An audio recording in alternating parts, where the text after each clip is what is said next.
상하이에서 중국 공산당 역사상 최대의 개인정보 유출 스캔들이 터졌습니다. 7월 2일 다크웹에는 상하이 공안 시스템에서 해킹한 10억 명의 개인정보와 수십억 건의 경찰 정보를 약 10비트코인, 현 시가 약 2억 6천만 원에 판매하겠다는 메시지가 올라왔습니다. 유출된 정보는 중국인의 이름, 주소, 출생지, 주민등록번호, 사진, 전화번호, 형사사건 정보 등 매우 상세하면서도 방대한 분량이라 영구적이고 돌이킬 수 없는 결과를 초래할 수 있다는 우려가 제기되고 있습니다. 로이터 통신에 따르면 차이나 댄이라는 익명의 해커가 지난주 해커 포럼에서 23테라바이트 이상의 데이터를 판매하겠다고 제안했습니다. 가상자산 거래소 바이낸스의 CEO인 자오 창펑은 3일 회사의 위협 인텔리전스 팀이 다크웹에서 판매 가능한 10억 개의 주민 기록을 감지했다고 발표했습니다. 시진핑의 정적인 장점인가 정칭홍의 베이스 캠프가 있는 상하이에서 이런 사건이 발생해 중국 내에서는 중국 공산당 20차 전국 대표 대회를 앞둔 중국 내 내분과 관련됐다는 분석이 우세합니다. 철저히 보안이 유지되는 공안 인트라넷에서 정보가 유출된 것은 내부자 소행일 가능성이 가장 크다는 것입니다. 이번 유출로 중국의 실제 인구가 현재 약 10억여 명에 불과할 만큼 수직 급감했을 거란 주장도 제기됐습니다. 아울러 중국 공산당 고위 관리들의 재산과 가족에 대한 상세 정보도 폭로될 수 있어 당 고위 관리들이 식은땀을 흘릴 것이란 추정도 나옵니다.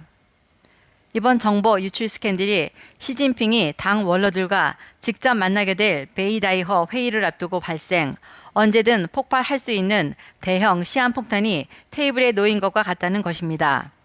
유튜브 채널 서재 야화를 운영하는 런숭린 박사는 신뢰할 만한 베이징의 한 소식통을 인용, 시진핑의 누이와 어머니 등 온 가족이 현재 베이징을 떠나 숨어 있다고 밝혔습니다. 런숭리는 차이치 베이징 서기, 리창 상하이 서기, 리홍중 상무위원이 시진핑에 대한 충성을 노골적으로 표현하는 것을 보기 전까지는 시 주석이 위협당하고 있다는 진술을 믿지 않았다고 말했습니다. 시진핑의 정치적 입지가 굳건하다면 대중을 상대로 보여주기용 충성 표현은 필요하지 않다는 것입니다.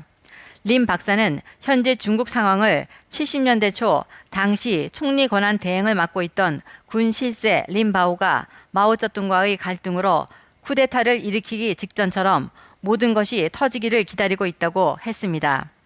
중국 경제에 직격탄을 날린 제로 코로나 정책은 중국 공산당을 분열시키는 또 다른 한 축입니다. 대규모 감원설이 나던 알리바바 그룹 계열사인 알리바바 클라우드의 30대 중반 직원의 6월 말 투신 사건이 부당 감원 때문이란 소식이 나오고 있습니다. 게다가 경제적으로 가장 발달한 해안도시 지역을 포함 중국 공무원들은 역사적으로 가장 큰 임금 삭감을 겪고 있습니다. 경제를 이끄는 리커창 총리가 지난주 내린 여행 코드의 별표 표시를 취소하라는 명령을 시진핑과 리커창의 투쟁 신호로 해석하는 사람들도 있습니다. 하지만 지난 3일 국무원 산하 징지러 바오는 일부 사람들이 별표 해제를 잘못 해석하고 있다고 지적했습니다.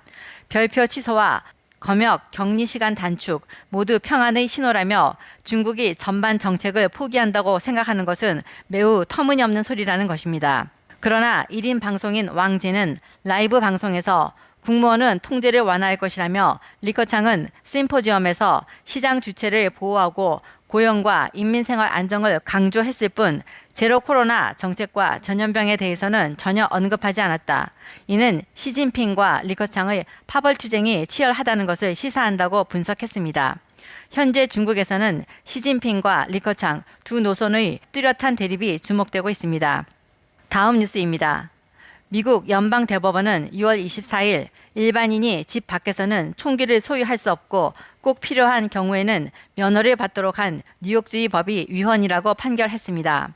1913년 제정된 법이 100년 좀 넘어서 위헌 판결을 받게 된 것입니다.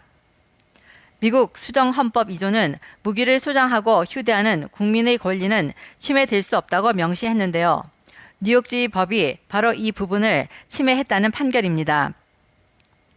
대법원은 집 외부에서 정당 방위를 위해 개인이 권총을 휴대할 권리를 보호해야 한다고 밝혔습니다.